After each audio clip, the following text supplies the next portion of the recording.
Hello everyone, praise the Lord. Hope you all are doing good by God's grace. So as yesterday we learned 3 points about how to be as a person after God's own heart from the life of David. And yes, even today let us learn 3 more points from David's life which will really help us to grow more in the Lord and which will really make us as a person after God's own heart.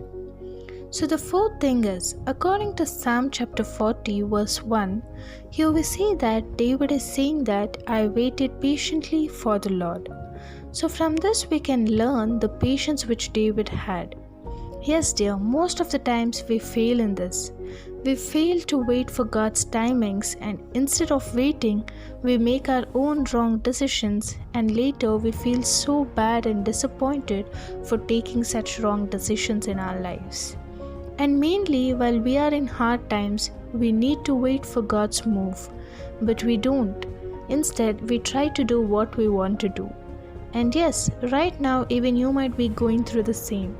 But my dear friend, please hold on, because God will surely make a move, but all you need to do is to wait for His move with patience. And the fifth thing is, according to 2 Samuel chapter 7 verse 18, here we see that David is talking with God and saying that, "Who am I, sovereign Lord, and what is my family that you have brought me thus far?" He said these words after God made him king and blessed him greatly with promises. But in that time, he did not become as a person of pride like Saul. Instead, he was so obedient and humbled himself in God's presence. And in the same way, today, even we should not forget our roots from which God has taken us to this present position. And we should never become a prideful person even if God has blessed us and is using us for His glory. Instead, we should show our gratitude and continue our humility until we complete our journey on this earth. And the sixth point is, according to 2 Samuel chapter 7 verse 2 to 5. So from these verses we can observe that David thought to build a temple for God when he was living in a house of cedar, and God's ark was roaming here and there and set up in a tent.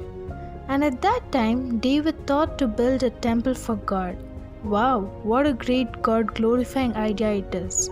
Yes, my dear, that is why David was called as a person after God's own heart. Because we all most of the times think about ourselves, like our education, our job, our wedding, our children and their studies, etc. But here David was thinking about God. Yes, dear, just like David, even we need to do something great for God's glory. We need to do something great for God before we leave this earth.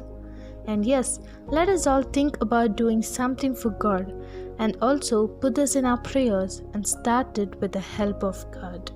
Have a blessed day.